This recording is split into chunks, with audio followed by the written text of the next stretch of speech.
I love those jungle drums. I'm Louise Palanker, your captivating host here on Journals Out Loud. We're going to talk about all kinds of amazing things that affect people, teens, and all humans. I've been out there wandering. And I've been in here wondering. With Vedavit, Tara, Josh, Ben, and Jilly. Hey, I actually know the names of all the people on the panel. Round of applause for me. Because we've been casting, and so many wonderful young people that I've been meeting, and these are the people that are here with me to share this show with you. I'm so excited. Who has any news to share at the top of the show? Top of the show news. Yes, go for it. I am now a new consultant for like a health and wellness company. I've been I've been searching for honestly like 3 years now. I wish I did it in high school, but 3 years to really find like the best products for my face, for my body. So now I'm like doing the whole nutrition thing too, because I want to start getting a little bit healthier. So if you have any questions, I want to start getting better products for you. Chat me. Nice. Josh, record Yeah. deal. Also, the record stuff. I'm still working on that and all that's good stuff. And I'm writing an article for PBS, and they're paying me some good money. I know, right? And what else? Talent. Oh, and I performed this past weekend, and I hiccuped again for the second year in a row. Like in the middle of I just hiccup. That's when I because your sing. voice is still changing. I don't know what.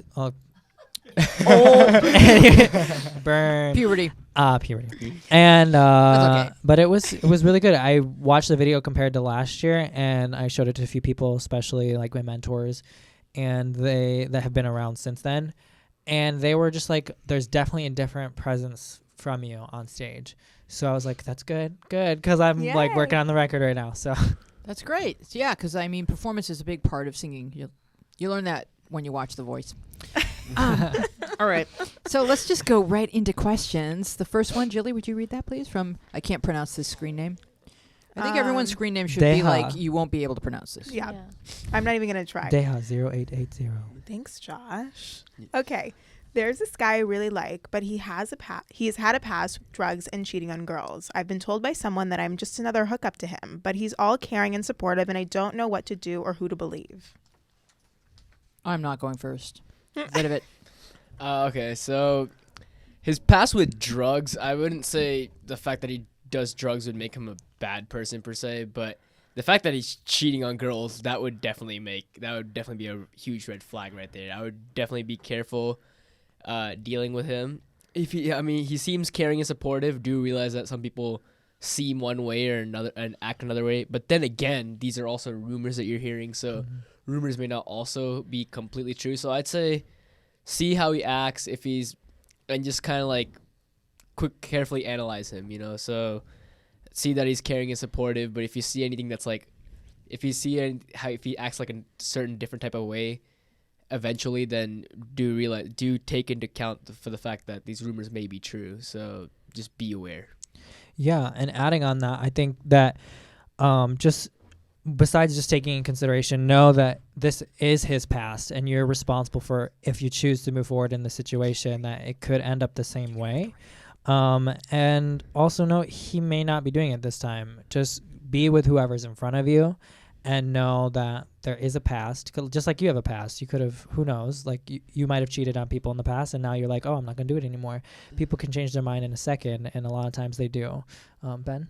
And I just think like the biggest red flag is if he ever tries to convince you or presses you into doing drugs yourself. But if it's just a past and it's no longer going on and it's not a problem, just make sure you're not pressured into do anything you don't want to do, whether that be with cheating, with sex, or with mainly in this problem, drugs.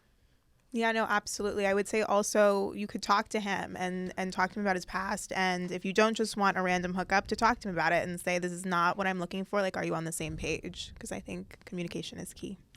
Right, but there are people who will present in a certain way to get what they want, and they will behave as if, oh yeah, I'm a different man, I've changed, you've changed me, because all girls want to believe they could change the bad boy. They have that power over somebody, that love would conquer everything. But when you mention drugs and cheating, like, I'm like, this is so many red flags, I can't even see this boy at all. Like, he's invisible to me. I would be like, run, because by the time you fall in love with him, you're going to start making excuses for him, like every other person in love tends to do. Who else had a point? Oh, I thought Aaron was pointing at someone. Yeah, so I mean, has anyone ever encountered that type of personality where they always get what they want and everyone's just kind of ignoring their history. Or yeah. I mean, I kind of had like a thing with a guy in high school who I don't think he did like hard drugs, but he did like marijuana and stuff. And I heard he cheated on girls. And then he ended up knocking up a girl and like trying to convince me that he loved me and this. And I'm just like, you're full of it. So there are guys like that. And you just kind of have to know that enough is enough and just kind of walk away from it. And that's what I did. So yeah, I did encounter someone kind of like that. But you were able to say, not. Like I was interested at first. I was interested, but he didn't change. He didn't do anything he said he did, and he didn't. So you can't really trust that guys are going to change. Yeah, because like you're the only one who's responsible for bringing it into your world, and at the end of the day, nothing happens to you. There are things that what the Hiccup. Yay, we feel honored. Again, there are things that happen to you, and bad things do happen in life. However, there is always a point where you can take responsibility for having it be in your circle of what you're dealing with in front of you. So with this situation, if things were to go bad, if you choose to move forward, know that you're not responsible for what he did or what happened, but you are responsible for allowing it to happen in the first place. Mm-hmm. So you've been warned. Yeah. I mean, that's a cliche, Take it but as a it's kind warning. of, Yeah, that's good advice though. All right, Ben, would you read the next question? Of course. My friend is 15 and dating a 24-year-old man. He seems really nice to me. She says he would never take advantage of her and that they never do anything crazy, if you know what I mean. They've checked the laws and say it's not illegal to date, just sex is illegal. She tells me she doesn't like any guys her age and she's more mature than them. Is this right? Well, I do think I don't want to be ageist, as they say, and and say, well, it's disgusting that you're dating a 24-year-old because that's not the right opinion to have. I just think it is kind of a red flag that's almost double your age. I mean, you're 15, have fun. You're not looking for a long, well, I don't know. I don't really think at 15 you should be looking for a long-lasting relationship that you're going to get married to this person or be with someone who seems a lot more serious in a lot more later life that has almost too much experience than you. So they know too much and you're kind of ruining like your teenage lifestyle because you're a teenager. I'm 14, almost 15 next week. And I think like you don't want to waste your years and not experience all the new things that you've never experienced before that they've already had. Otherwise, you're going to waste all your fun. That's a good point. That's a good point. That's actually a really good point, I have to admit. But I was just going to say, girl, you're 15. I mean, you haven't even really experienced life. And you're growing each year between like I feel 15 and 25. You're a totally different person every single year. And I'm over here being my age and I still see the difference every single year. So it's just like, to me, I just think it's crazy. 10-year age difference when that's your transformation years, trying to figure out who you are. You don't know who you are. You don't know what you want. And you're going to be changing throughout the years up until you're 24. So I say cut it. I'm just being blunt, but no. No, yeah, same here. I mean, you guys are like a decade apart right now. You know, it's like one person here being born in the 2000s and one person here being born in the 1990s. Yeah, it's like early 90s. And it's like, this is too big of a gap for now. Maybe later on in the future, it might not matter as much, but you are way too young. You're under 18 dating someone older than 18. It doesn't matter if you're not having sex. It's just weird, you know. This doesn't make her more mature to date someone older than you. That's not how maturity works. Just because you date someone older doesn't make you mature. So and there's a lot of guys out there. There's gonna be a lot of immature guys, but there's gonna be a lot of mature guys too. You just gotta find the right one, or you just don't have to date right now at all. There's no reason to do that either. Yeah, I think my point is going to be more around like for your friend and for you is like, is this right? Is it wrong? I mean, it's really socially not present right now, and it's not. I mean, your friend and their person that she's with are in two very different stages of life. One has, if they've gone to college, completed college, and the other one's still just beginning high school. So, it's not okay just because of the developmental stages and. For you, that's just going to have to be a choice. Are you going to, you can't control their lives either. So if they're going to continue doing it, you're going to have to make a choice. Are you going to put that in your environment? Like, are you going to be comfortable not judging them based on what they're doing and just being there and allowing it to happen? And also, if you are to come across any details that are not necessarily supposed to be happening, are you going to do the right thing? So that's the other question to really ask yourself. Jilly? Yeah, no, I agree completely. I think you said it perfectly. You're at two totally different stages in life. You're going through totally different things. It's almost creepy. Like it's not cute in any way, shape, or form. Like even just to be friends with a guy or anybody who's that much older, like I wonder like what they talk about, like what they have in common. Yeah. No, the Because birds. like, you know, like there's just nothing there. So, I mean, I would say have one conversation with your friend and just explain where you're coming from and your concerns. And then if they don't get it or they're not on the same page as you are, just kind of distance yourself because it might not be something that you want to be around. Yeah. And I've heard of people, they say like, oh, they look my age. Well, I think you should understand that no matter how much they look, they have a lot more life experience. They've been through different things than you, and it's not really the same thing. And I also wanted to let you know that you're not going to go to jail because people, saw what you said, it's not illegal, and you've seemed like you've been looking into it a lot.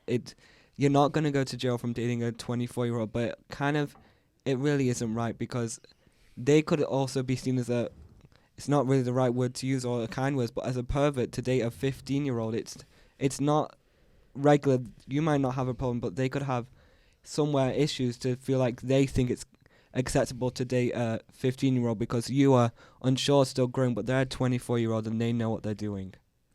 I'd say pervert's an understatement for this. This is straight up pedophile right here. Yeah. That's I mean, he's 24.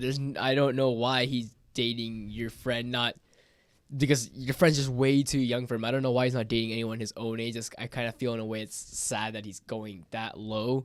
Because that's just a big age gap right there, you know? So there's a couple of things going on. One is that if anything sexual were to take place, let's say you're kissing and you think everything's fine, and then it goes a little bit further, at that point he is breaking the law, and he could go to jail. So there's that. The other thing is that there's no social parity here. He is at a different phase, as Ben was saying, and his social circle is what you would get sucked into because he is in the power position, being so much older that you're going to be kind of like really worshiping him, looking up to him. You'd be giving up all of your friendships and all of your social circles in favor of his. And that is what happens when a younger person begins dating a much older person, is that you acquiesce and you relinquish all of your social ties in service to that relationship. And that's not the best thing for you in terms of your maturing process. Yeah.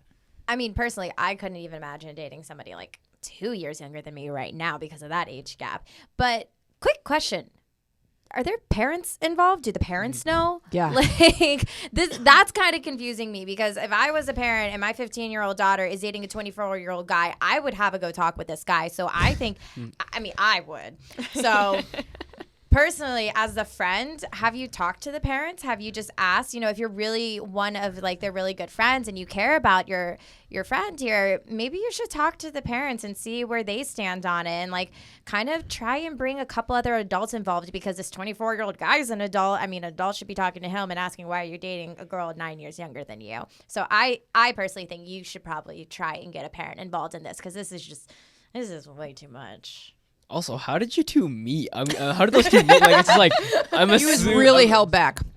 Held way back. Wait. Just kidding. In that case, it's like I'm assuming online dating, and if that's so, then it's just like Well, then that's a pedophile. then that's Yeah. First of all, you probably shouldn't online date, but if you do, don't put your setting. I don't know what kind of. Is there like a setting or something where you can choose someone your own age? Like, how did you guys get matched up? I don't know. You're Well, a lot 15, of you should times, not like- be online dating. Well, maybe not online, but like a lot of times in high school, there's like that older person who always hangs around and like supplies the beers. So like he might be that person. And then also the other aspect of this is if this question is coming in from outside of the United States or Europe or a few like the countries like that, if it's coming from any country like in Africa, a lot of times they like 24 and 15, it wouldn't be that much of a difference. Like it just depends on where the question's coming from too. The more, Yeah. if it's from a, sort of a different time and place where there's more of an agrarian society where you just kind of go into having a household and farming and that sort of thing, that you're not really going on to college, and so there isn't that much more maturity that's expected of you. But I still feel like 15 is 15, and you're going to mature whether or not, you know, as Chair was saying, you're a different person every year, and he may not be that cute to you, you know, when you're 18. I mean, this question says like, saying that it's not illegal to date, just sex is illegal. So I'm gonna assume that it's in a place where, obviously, this is happening in a place where having sex would be illegal between those two. So I'm guessing it's in a. Yeah. It's So are not they going to in wait a- 3 years then? So yeah, so I guess you're gonna have to wait. She's gonna have to wait 3 years. Ooh, I mean, yeah. So I'm assuming it's it's happening in a country where it's not really that acceptable in the first place, and I'd just say no right there. Yeah, and as unacceptable as sex is, also you going anywhere in public is pretty much going to be looked upon as what's going on, and that's just not kind of who you want to be. And if he's interested in the 15-year-old girl, we certainly do need to question his motives. We're going to go to our phone call. Hello. Hello. Is this Dr. Jennifer Weeks? This is Dr. Jennifer. I'm so excited. Well, I'm really excited to talk to you guys. I've been watching some posts of your older shows, and I think what you're doing, you guys are amazing. The kids are fantastic, aren't they? And they have Really, really, I wish some of the adults I worked with were that aware and, Right. and that articulate and in touch. It's beautiful. Well, they have a lot that they can learn from you. So Dr. Jennifer Weeks has written a book called The New Sex Education, How to Talk to Your Teen About Cybersex and Pornography in the Digital Age. Could you make that title like a little bit longer? Because I was hoping it could maybe wrap all the way around the side of the book. I've got a hard time about that from a lot of people, but that was the advice I got from folks, and it's the first book I've written, and I was trying to be very good and take advice, and if there's another one coming, it'll be more user friendly, I think. No, I actually really like the title a lot. I was teasing you, but I was looking at this as I wrote it out. I was like, this says exactly what's in the book, and that's fantastic. Yeah. So tell me what you've learned, because I imagine you've studied this and you decided this was an important topic to write about. So can you summarize for us what you've learned in your research? Absolutely, and I think just to kind of give you some background of where I came from and why I wrote this is that I have a private practice that specializes in sexual addiction, and I do a lot of work with people with pornography addiction and other aspects of compulsive sexual behavior. And when I talk to them, we always talk about how you learned about sex, and was that family, was that school, was that at all? And most of the people that I worked with had no sex education really at all. And then, when you get into this digital age where, I'm older, so I didn't have an iPad when I was 2. The technology has changed sexuality, exposure to sexuality. It just was a avenue that older parents didn't have a clue about. So I kind of delved into this in terms of prevention. Like, how can I prevent people from coming into my office, 10 years down the road with a compulsive sexuality problem?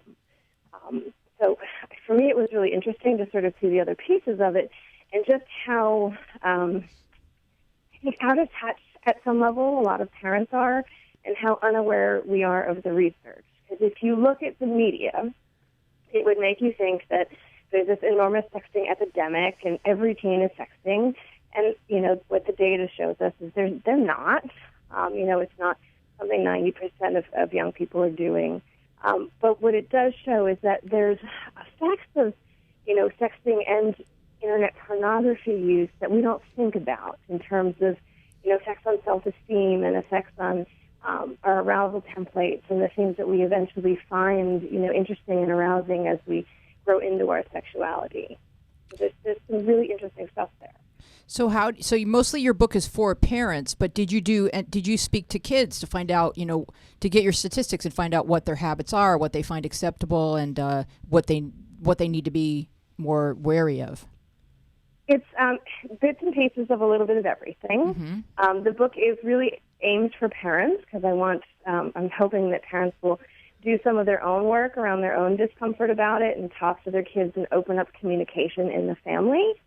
Some of the data came from, scientific research journals, and some of it from young people that I've worked with or my staff members have worked with. Where I get my best information about, what's sort of the cool in thing is not from a scientific journal, but from, a 15-year-old. Right. So we do talk to the young folks about what's actually going on and to educate us myself as a 40-some-year-old woman. So do you have any questions for the kids on the panel today? I think it's a wonderful opportunity. So I guess I would just, if I could ask a broad question, since I'm East Coast, so that might affect things, is, what is their, experience of cybersexuality, do they think of it as different or as problematic? Or if I could just get a general feel of how they think about it, I think that would be fabulous. Okay, this is Tara. Hi. Hello. So, I did want to touch on something. I actually remember when I was in middle school, there was a nude picture going around of one of the popular girls between a lot of the guys that play sports. And I mean, thankfully she got over it, but it was like such a big deal. And that's when I was first introduced with everything. And I feel like it's gotten even more of a bigger problem nowadays, and I really feel that the parents do need to be a little bit more involved in their kids' lives and talk to them. I know it's going to be hard, but I think what you're doing is really good because it is a problem, and I know it is. I've been through it and I've seen it, and it's just it needs to be dealt with. Absolutely. Can I jump in there real quick and make a comment on that? Yeah, please. So I think what you bring up is something that I found very interesting in terms of the gender differences in sexting, or, these images going around, is that, what the research tells us, and what I've talked to, most of the clients I work with that are younger are male, is that there's a cool aspect to, being the guy who can get a girl to send them the naked picture or, send that around. And then for the young women, it's really rather damaging to self-esteem, and they're looked at very differently. If you are the young woman who sent the picture, peer groups, from what data as well as, some of the young folks I've talked to will tell us, like, you're looked at very negatively, where perhaps the guy is looked at a little more positively. So that really does affect the young women immensely. Sure, and it's a girl who's been manipulated or talked into, and so she's been pressured, and then she's done it, and there's an immediate slap back. So she's being pinched from both sides. And it's such a predicament to be in as a young woman. How to navigate that is really hard. And we're going to ask you a little bit about that in a second. But here's Ben. Hi, I'm Ben. I mean, I may as well introduce myself. I'm a almost 15-year-old boy. I keep thinking I'm 15. And I've kind of grown up into this. I'm from England, you can probably hear from my voice. And this is really just as big as an issue in England. I remember the first time it was in, I'm just trying to work out the grade difference, 6th grade, which would be the first year of high school in England. And a girl who no one thought was a big deal or popular or anything. I think that's something that people really need to understand. It doesn't matter if you're the popular girl in the school or you're the boy with no friends. This is happening to every single person throughout the school, and popularity or class or doesn't really make a difference. This girl I never expected of. There was kind of 3 main schools that were all together, and everyone talked about everyone. And I found out from a friend that she was going around sending nude pictures, and her parents didn't know, and her parents found out by other kids speaking about it in her own house and her finding out. And I think literally most people send them. I myself am not really into that. I don't think we're at an age, if you're not going to kiss someone, then don't send them a picture of yourself naked. I think that's beautiful advice. Because I literally have a friend who was telling me, on FaceTime when we send pictures, and he says, but she told me she's going to kiss me next week, but we haven't yet. But I'm like, you haven't kissed, you don't really interact in school, but you're having FaceTime and sending each other pictures. It's really is a crazy thing, and I think kids my age, and I don't have experience with people when they were older, we think we're like 25-year-olds. We do things that really is not right for our age, and it's like a false intimacy. Yeah. No, everyone seems to think they're a lot older, and it's all about they think is the right thing to do. If someone does it, then I should do it too. And I also agree with you about the gender difference, because if a boy sends it, I remember my friend. Well, if a boy receives a nude, then I remember my friends. Oh, look. I got this from this girl, and it really is like that. But I also have to say, the girls, they also, because I'm friends with a lot of girls too. Thank God I've never seen any pictures from the girls showing me, because I really don't want to see that. But they also will say, oh, look, he sent me a picture, and because he's a popular guy, that will also give them, it really is disgusting, but a jump of popularity because they sent them a picture. Because I think so, it's like currency in a way. I think really it's a massive topic that really, because I've heard so many stories about it and dealt with it firsthand through friends and stuff like that. I think it's really something that should be dealt with, and I think teenagers need to be learned that this isn't something that a normal 15-year-old did 10 years ago. Mm-hmm. People weren't, well, I don't think It's so. it's a brand People new frontier. weren't doing this, and it's not what we have to do or what is necessary. It's enough. Tara? I was just gonna say that, I mean, for teenagers, it's a really big deal. I never got into it, but I think it's not as big as when you're in a relationship with a guy and you're there for 3 years Right. and like all that stuff.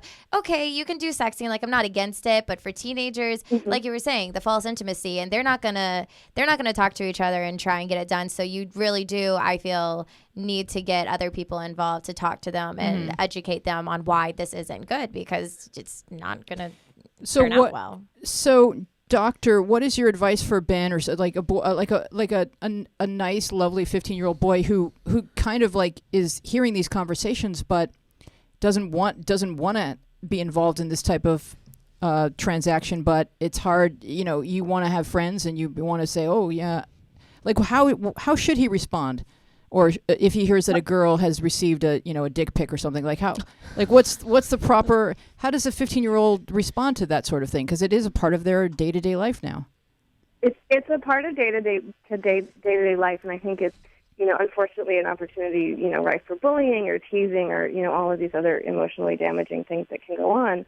And so what do you say? The exact words, I'm probably not going to come up with that, but I think it's okay to say, hey, I don't want to see that, or great for you if that's what you're into, but I prefer my interactions with a live person.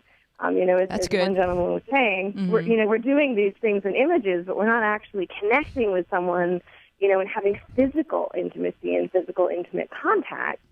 So to just, and again, I'm older and I can say that because the trauma of my high school is a little behind me. To just be able to stand up for yourself and own your own values as best you can, and just say, okay, if you're into that, that's fine, but that's not my thing, and that's okay. Yeah, because I think when we were growing up, it was more like if anybody was showing you something pornographic, it was an anonymous person that none of us knew. And that I was uncomfortable looking at that before, I wasn't ready to look at that when that was first shown to me. And every kid goes through that. But now, if these images are of people that these kids actually know, that's a whole other level of just uncomfortable. And it gets into the issue of consent as well, which is something that's been talked about a lot recently, given, things in the news, is that, if I'm, as your panelists mentioned, like if I'm in a relationship with someone and we're sending each other images, that's consensual, right? Like I'm choosing to do that as part of our relationship. But when somebody's passing an image around, if, I'm saying, oh, look, I got, the captain of the football team sent me a naked pic and I'm going to send that around to boost my popularity, that's actually non-consensual, right? So that's a non-consensual act and a violation, of somebody's, every boundary, right? Their sexual boundary, their consensual boundary, any of that. And so for me, a lot of this is also information around consent. Right. That's a really good point. Because it can get out of control really quickly. And, as Tara was saying earlier, it can be extremely humiliating for the person who got talked into it, or maybe even, I don't want to say bullied, but a guy saying, if you like me, I'm going to, if I don't get this from you, I'm going to move on to your friend. And you think move on to someone else and prove how much you like me by sending me this image. Right. And that's what we would call coercion. So that's not actually consent either. And I get on a soapbox about this because I also work with sex offenders, is that we talk about compliance, coercion, and consent. Wow. And the coercion piece would be that, if you really like me, you'll do this.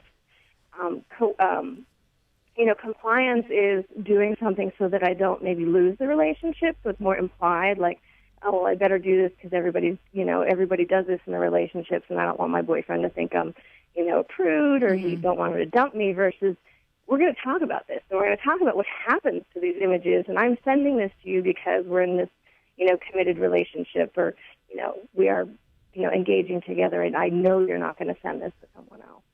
And then consent would be where there's some sort of relationship where there's already emotional intimacy between the two people, and there's trust. a connection, and there's And a lot of people will go with implied. I like verbal, that, I'm sending you this, but I'm trusting you that you're not going to show this to your friends. Mm-hmm. Okay, where can we find your book? The book is on Amazon.com, both in a hard copy as well as in an ebook version. So you can find it there, and there's also a link to that on my website, which is sexualaddictiontreatmentservices.com. All right. Well, thank you so much for calling in, Dr. Jennifer. We really appreciate your insight and your wisdom. Thank you so much, and I so appreciate hearing the input from your wonderful, amazing panelists. Keep it up. We will. All right. We'll talk soon. Bye-bye. Wow, that was really informative. Yeah.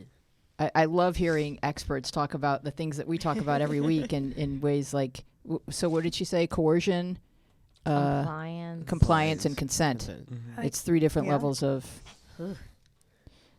acquiescing, I guess, and consent would be the best. And it kind of like, it's interesting because we were talking about the 15-year-old and the 24-year-old, and maybe they did meet online, and maybe some things were spoken of that probably shouldn't be, aren't the healthiest thing for a 15-year-old to be engaging in. So, and also if she only met him online and he's saying he's 24, he's 54. That's because that's the youngest he can get away with saying that he is. So be careful, kids. All right. So where were we? If you liked one of your friends, go ahead. And you asked him, could you ever see us as more than friends? And he says, I'm sorry, but no. Does that mean there's no chance between the two of us? Should I keep fighting for him? He likes this other girl, and I feel like he's so caught up on her that he doesn't see there's something between us. Why don't people hear what is being said to them? They they do hear what's being said to them. It's like Bible interpretation. What's interpretation. being said to them in their head, rather than what he was really clear. That's how I read it. Yeah, no. Josh? He was super clear. Like, there's nothing there for him, at least not now. I mean, for me, there was a situation where there wasn't anything there for a while in one of my past, like, people that I had something with. And then people kept saying it, and then I was like, well, maybe there is. And then I was like, it got me to start thinking about it. And then it did end up developing. However, the first time it was mentioned, there was nothing there. And for him, especially if he's with thinking about another person, that's not gonna. There isn't a space for that thought to grow either, because there isn't a space for it right now. Yeah, there's someone else there, and like I said, like, really take what people say to you and relate to that rather than what you hear in your head or what you're hoping. Like I think girls hear hope. We don't hear words. We hear hope. Absolutely. You hold on to that one little bit. Yeah. And who wanted to talk? Ben?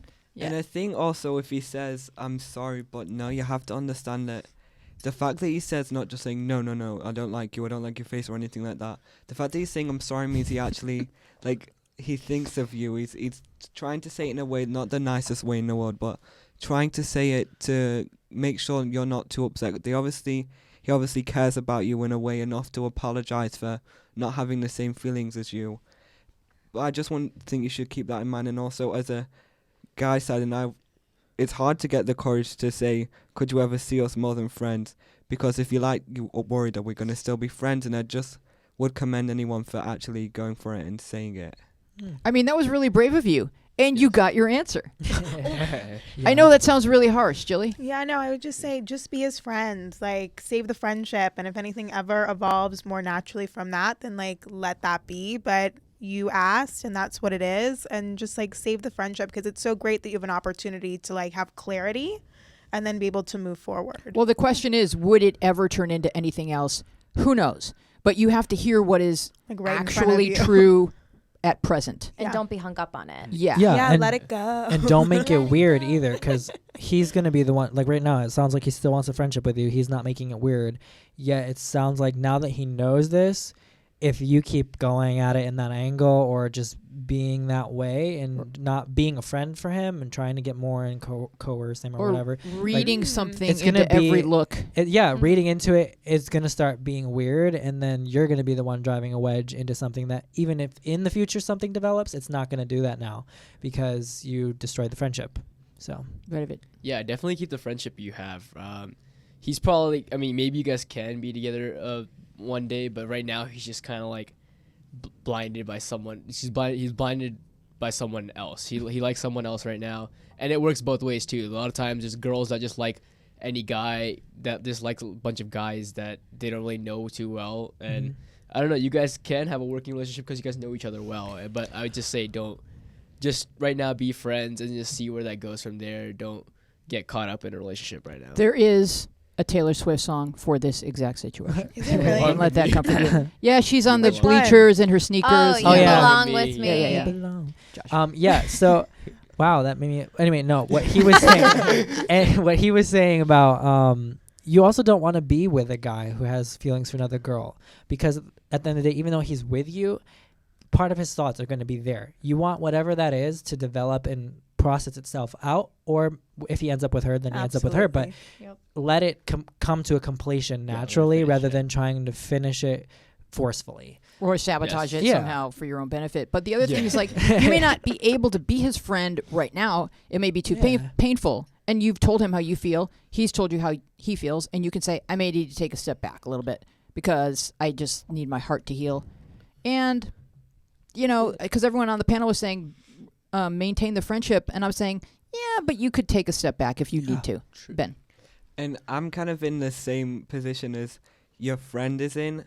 I was hung up on this girl because of her looks, and I found out just recently that she has like a horrible personality. So now I'm kind of like Good to horrible. know. That's the worst. But like one of the like best looking girls I've ever seen. But now I'm kind of looking into the friends that I made because I just started high school and stuff like that, and seeing if anything could happen there, because things always change. Someone's gonna say something new every single day.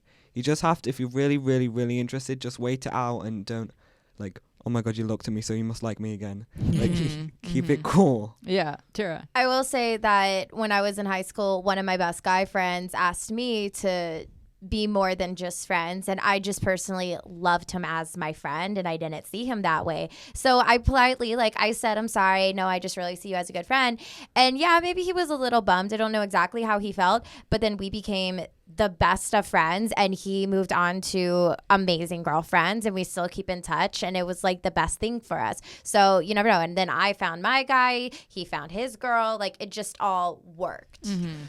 Yeah, and also like touching on the high school part, like just because you're starting to get into this where, oh, I have feelings for the opposite gender and like having these feelings for people, and it doesn't necessarily mean that you love them or that you're meant to be with them. For me, the first time I had those feelings, I really got mixed up that, oh, I want to be in a relationship with you because that, when really it was just I love them as a person, and I like really valued them as their friendship and value that, but I was confusing it for romantic feelings. Yeah, and Because I you know, just crushes knew, can be like- really instructional. They're Yeah. kind of like the gymnasium for your heart. Like they kind of teach you like what you find attractive in another person, and so they're not always the person you're supposed to marry. They're just like, you know, just giving your heart a good workout. I like that. Yeah. This question says, I'm 13 and I enjoy watching girls make out. Does that mean I'm lesbian? I think the easiest way to answer this question is, first of all, do you want to kiss a girl? Do you want to be with them? Then maybe you are lesbian. Maybe you're bisexual. It doesn't mean just because you like watching them make out means you're lesbian. It's, do you want to have physical contact with another girl? If you do, then explore it and see where that Well, maybe goes. not yet. She's 13.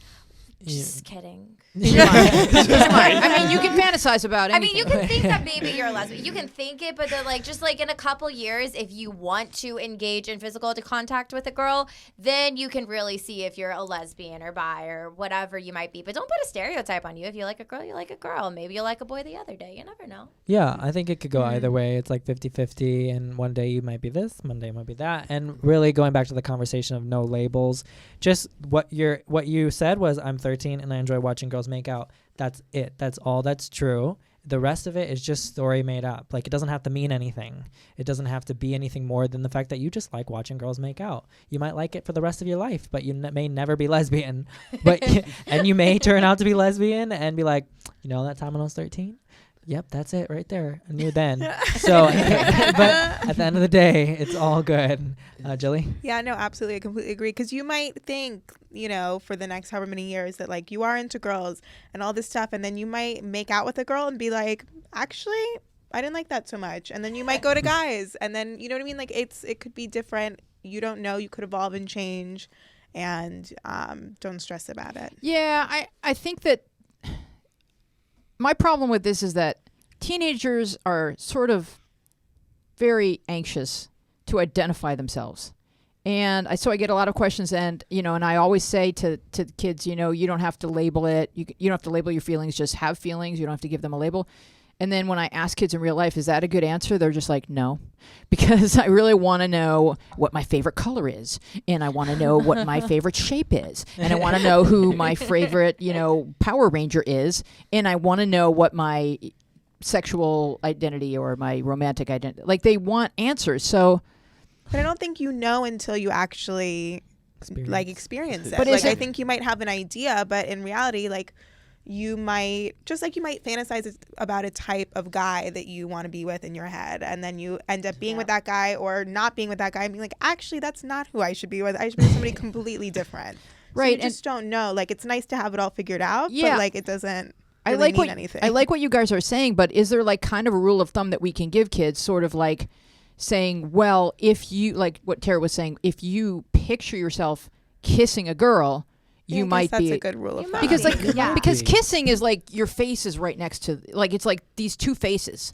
It's like you could have a cool girl crush and then picture yourself kissing her and be like, oh yeah, no, I don't want to kiss her. I just think she's amazing.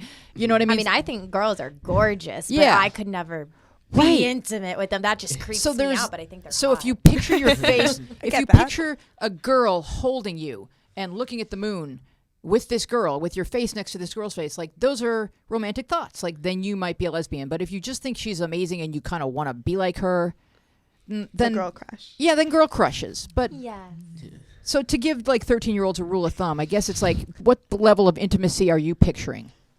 Is that a good rule of thumb? Did that kind of work for you guys? Yeah. I like that. That works. All right. So we're just trying to help. Yeah. And I don't know if she should be watching girls make out at 13. What do you guys think? Is that... I mean, boys start watching it's porn at school, earlier on. maybe. They do. Probably at school. Yeah. That's where she sees it happen. What kind of school is this? Every school. Yeah, every school. Is this- all right. Jessica loves her besties. Again. All right. My boyfriend expects me to have shaved legs, but I've never shaved them, and you can't really see the hair. Why is it such a big deal to shave it? How old is this person? That's what I was going to ask. Yeah. Because I may be a little ignorant in my answer, but it is kind of, the thing for girls to shave their legs because it's nice. I like having shaved legs. I don't want to have hairy legs just being a girl. I mean, if that's your preference, that's cool and all, but mostly every girl really kind of does shave their leg. And so if your boyfriend wants it, maybe just do it. And I mean, if you're 15, 16, 17 and you haven't shaved your legs yet, I just think that's a little weird, but that's just my personal opinion. Yeah, I mean, Sorry. I get that, but I think it's also so your body, and if you should do what you want with it, and somebody will love you for that, Yeah. Guys, is that something that just you trying- would say to a girlfriend? Please shave your legs. I mean, seriously. My boyfriend probably would. You would? Yeah, because Probably it's not. smooth. Josh? I mean, I probably wouldn't. I mean, it's nice, but I mean, it's up their personal preference, like Julie said. And I think this writer writes in a lot. I'm pretty sure they're 13 or 14. I don't think that they're older. I don't think a 14-year-old boy has any business And telling that's what you. I'm saying. I don't, if this is That the same, makes sense, because this yeah. is the one that has the boyfriend that beats, right? Oh, really? Or is that's Cupcake. Oh, that's Jessica loves her Cupcake. bestie. But, well, either way, it's still not something that maybe right now your boyfriend should be concerned about. I mean, especially you're a in high 15-year-old school. boy, Ben. Would this be an issue for you? Well, I mean, I think with PE, I know everyone kind of says mean comments about the girl that doesn't shave her legs, and Mhm. I think as much as really you shouldn't force yourself to fit in or do anything, but really to get over a certain situation that you really don't deserve, maybe just do it, even though it's almost everything I go against. Maybe you should. And I go to a school that's heavily Persian, and it's a massive stereotype, and I'm Israeli and Middle Eastern. Most people do develop hair early, and it really depends how old you are. And if you're so young, I know if you do it now, then it'll grow back faster the more you age. So I think that's a myth. Really? I don't Really? know. My mom tells me every day, she says, you're not starting shaving yet. You're too young. It will grow Is back it a myth? faster. Is it a myth? Yeah, I think it's kind of a myth, but I will say, I mean, when I was in middle school, I wore a skirt and all the popular boys were getting mad at me because I didn't shave my legs. So that's when Yeah. I finally went home, cried, and shaved my legs. But then I never got like made fun of again. But I just feel like in middle school and high school, it is such like oh, girls should have shaved legs. So I got into the peer pressure of doing it. I wasn't confident myself enough to just not have shaved legs. I think I said that right. Yeah. But yeah, so that's kind of like my story, and I just went with it. But if you're confident enough to rock it, girl, rock it. Yeah, I mean, I don't think it's such a big deal. I think your boyfriend's adding a lot of significance to it, and like looking at that and the aesthetics of it rather than being with you as a person. The other thing I want to say, though, you said that you can't really see the hair. You probably can. It's just maybe you're just trying to deny it. Like, but 'cause you usually can see it. It's not something that's like not visual. So. I mean, yeah, this is your leg, so obviously this is completely up to you whether you want to do it or not. You don't have anyone make you do it. I will say why it's a big deal people consider is just because hair right now in general is just not like a socially like cool. Yeah, it's not as socially acceptable as Body hair is not body in hair. It's like me this year. I'm 17 right now and I grow hair crazy. My facial hair grows crazy. I just shaved this like 2 days ago or like 2 days ago. This is already growing back, and like, good job, dude. yeah, and like my hair grows up. My chest hair is really insane, and every time I'm like in the locker room, I'm told I should shave it, stuff like that. But I don't really care that much, and I'm a guy, so for guys right now, even they're told that they should manscape shave. it. Yeah, so it's considered a bigger deal for girls, so that's why it's just hair is just not like an attractive feature right now, and so if you want to make yourself more attractive, that's would be the way. But you also do have to realize that you don't really have to do this, especially not at this stage. You don't really have to follow the peer pressure right now. So if you really don't want to do this, then don't. Yeah, I think it's completely your choice. And then just adding to what I said earlier, you said like you can't really see the hair. I mean, he saw it, so it's not, you can. So it was gonna bother me if I didn't say it. But like, it's still your choice at the end of the day. But stop trying to fool yourself. That's all. All right. So just want to say a couple things about shaving your legs for girls. Depending on how fair you are and how much hair you have, you can get away with just shaving up to your knee. Do shave your knee. I think the reason why people say it grows back is because the stubble feels like more than when it was just its natural length. The stubble can feel like more hair. If you're of an ethnicity that has like more darker hair, you may want to shave above your knee. I personally never shaved above my knee. I'm blonde. So it's personal choice. If you only wear slacks, you know, like, but if you wear shorts and skirts a lot, then you probably do. I mean, just general rule of thumb. But you go to Europe and some other countries and like no one's shaving anywhere. So it really is kind of personal choice. And go ahead, Ben. I just wanted to say it really annoys me when people say Europe because like Europe is such a massive place and they have such vast different kind of ways of life in every different part of Europe and I think Sweeping generality, no good. yes. Okay, so in which countries would people not be shaving? Well, I don't really know a country. Help us, traveler. I know in England everyone shaves and everyone. I think it's a kind of a worldwide thing, and I have been recently seeing I think it's a H&M or TK Maxx where there's a girl who puts her armpit up and she has hair, and I think it's kind of being embraced at the moment. But I think it's like being embraced by the cool teen stars right now, and I think before it becomes a real thing, I think you should just shave your legs. Like you may as well do it for I don't want you to get unnecessary harm or bullied. The other thing the other point I wanted to make is like you can shave your legs in 2 minutes in the shower. You really just get your legs soapy and just carefully and you're done. Carefully. And it's not a big imposition in your lifestyle. Yeah, I mean, like I said earlier, it's your choice, and I personally don't do anything with my body hair. I don't really mess with it. But facial hair though, I do have to shave it. Since I'm still under 18 for like the past 3 years, I've been having to shave every time I go for auditions because I have to look under 18, and there's a stereotype pretty much that under 18 people don't have facial hair that much. So, and it's always a pain to do sometimes. You know, it just takes a long time, stuff like that. So I do understand you might not want to do it, but sometimes you just gotta do it. So I mean, if you can do it, if it's not too big of a deal, just go and do it. Just do it, yeah. Yep. All right, we're going to move on to the next question. Tara, would you read it, please? Yes. How do I learn to stop being needy or too attached to someone? I want to know how I can learn to not have to text this person every single day. And I want to learn how to not overanalyze and worry over text messages. Girl, you are speaking my high school. Or boy. I don't know who you are, but that was me in high school. Find hobbies. Yeah, well, I think part of what you said, I want to learn how to not overanalyze and worry over text messages. Stop overanalyzing and worrying that you text every day. Like, it doesn't have to mean anything other than the fact you're texting someone every day. Like, I talk to a lot of people every single day, and it doesn't mean that I'm needy or attached. Like, if they decide to stop talking to me, oh well, like, I'll find someone else to fill the space.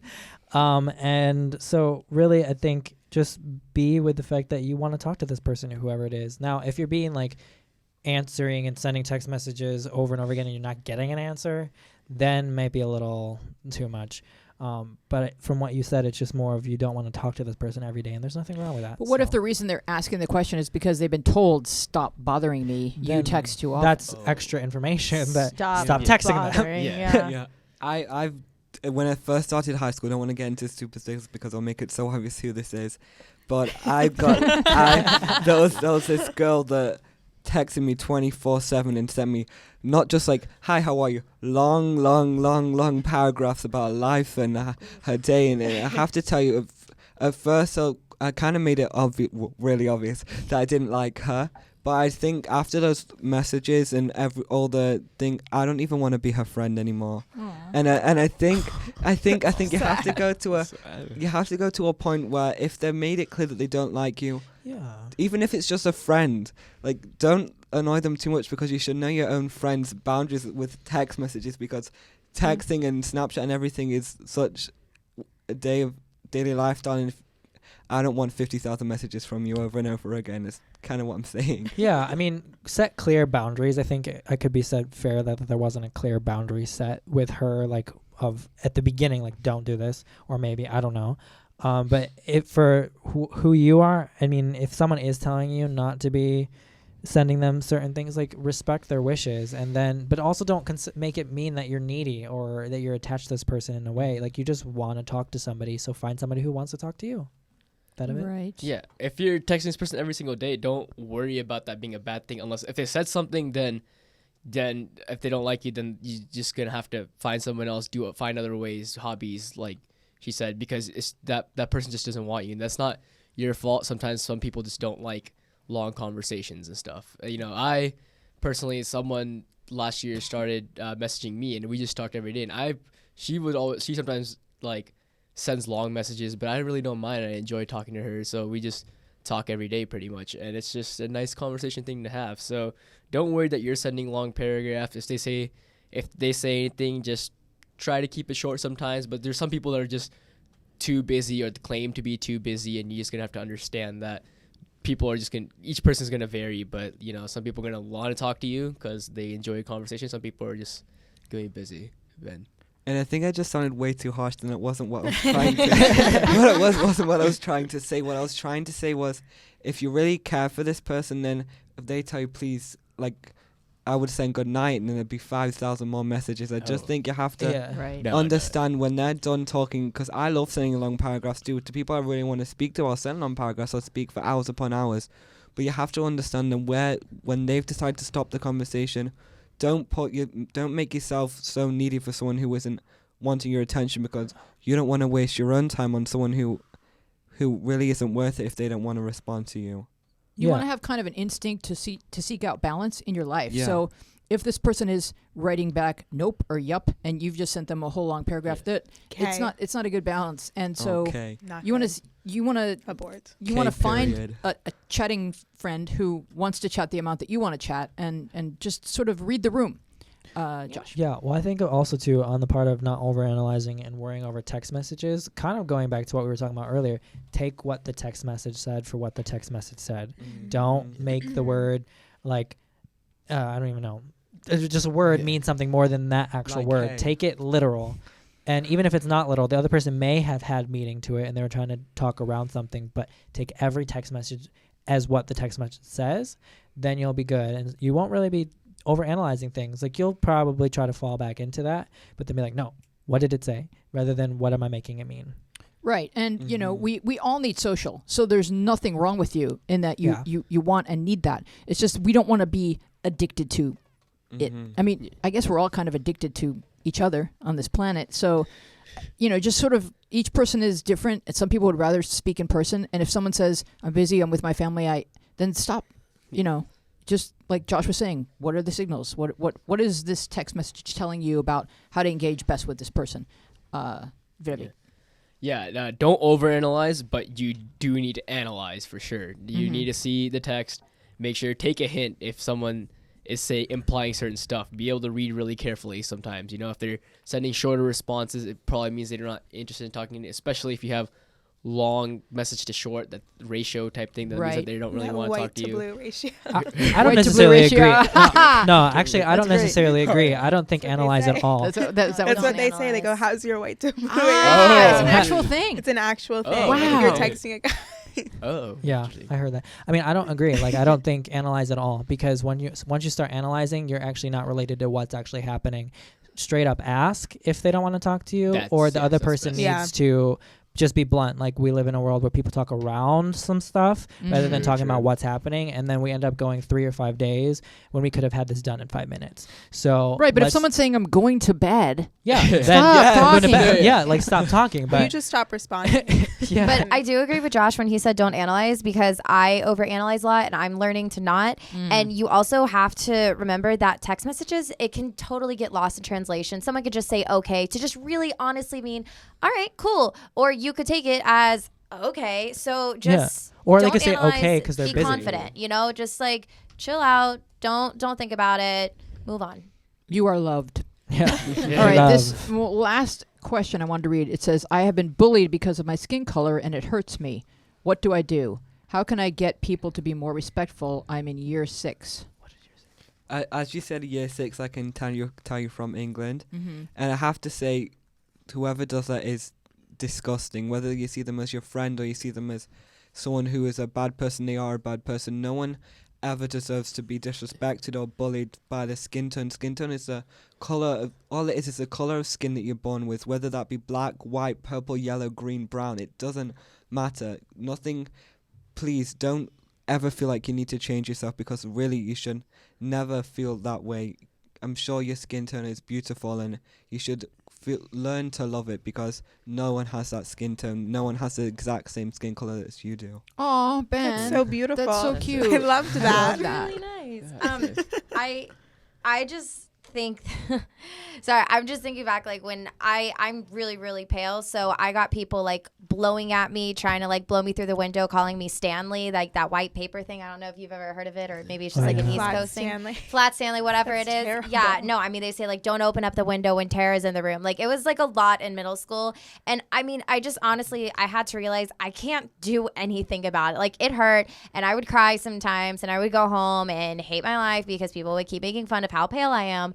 But finally, I just like got the confidence to just be like, okay, well, I really honestly can't do anything. I can't tan. I just burn. Like, I just have to be okay with the way that I look. And once I finally got that in my system, and it took a while, I got okay. And then people, they kind of stopped making fun of me after that. When I wasn't showing them that it hurt, I just like laughed it off all the time. And then it's fine. I mean, people still bully me on the sidewalk. They're like, oh, you're so pale. Like, put a shirt on if I'm wearing a white shirt. I mean, they still do it, but I'm just like, yeah, I know I'm pale and I rock it. So Yes. Yeah, I think for you, it might be changing your relationship a little bit with what it means to have your skin color. Because for me, like, I grew up in a city of like completely white people all the time, and until I came out here, I didn't realize I wasn't white. Like, I really did not. Like, I was in a room with my girlfriend and with all my friends, and then I was like, wow, she's the white one. Like, I was like, and then I was like, wait, I'm not. And then it just got, I've been having a weird like experience of it, but at the end of the day, like, really, it, like Tara said, it was like, it doesn't mean anything. And for your, I'm going to answer your questions kind of back to back. Like what you said, how can you get people to be more respectful? You can't really control them. So don't try to get them to be anything that they're not, because they're not just going to be, but put out respect and respect them even if they're not respecting you, and they won't be able to kill them with kindness. kill them with kindness. They won't be able to Quoting they won't somebody's I songs know right now. they won't be able to come at you in the same way anymore, because it's not allowed in your environment. And when you really just put it out there, it does come back. So Well, it's like for me in middle school, so I mean, my skin color is brown, so with the 9/11 attacks happening, I've been called terrorist and all that stuff. Every time the day of September 11th, and one time when my parents were just walking to the tennis court, and some guy just straight out just yelled at us, 9/11, blah, blah, blah, you guys did it. A lot of racist stuff just happens, and there's a lot of racist parts in this world in general, with people just, ignorant beliefs kind of lead to this, and you just can't control what they're gonna think. All I can say is, what do you do is, don't stoop down to their level. Don't try to stereotypes back, because that just makes you look worse, and that just makes whatever they're doing to you even worse. Because now they're gonna be like, oh wow, now all people of your skin color do this to us too. They fight back. So you don't wanna try to fight back. Don't stoop to the level. Just kind of just don't care about it. They'll see there's no fun messing with you. There's not going to be any fun messing with you if you're not going to react, from what I see. The only reason why they want to make fun of you is, hey, you're reacting. It's so funny because you're offended type of stuff. And then they'll just say, okay, this is not going to do anything. You just got to not care. You can't really change them. You can't really change what they're going to do. Some hopefully will be more enlightened as they grow up. I really hope they do, because, but... Josh? Yeah, and at the end of the day, like, whatever you are, whoever you are, you're beautiful no matter what. Like, just know that. So, you know what? Look at a globe, spin the globe, and understand that all around this globe are people of all different colors. Yes. And so no color has a right to say anything about any other color. We're all a color. We're only one color that we get to be in this lifetime. And I'm just going to quote my nephew Jake, because someone can point out anything specific about you. And because we all have something specific about us, and the best thing to do is look at the person and say, and your point is? Because honestly, you know what color you are. You know if you're fat, thin, tall or short, or red-haired or brown-haired, and so we're all a thing. We're all many, many millions of things, and anyone can find one thing about you and say it to you, and their point is? It's like, get to know me. And so really don't let anything like that ever get to you. That person is showing their ignorance. They have a lot of evolving to do, and you're way beyond them, so you don't even have time to be concerned about it. We are Journals Out Loud. I want to thank our beautiful panel, and we will see you next week. Bye-bye.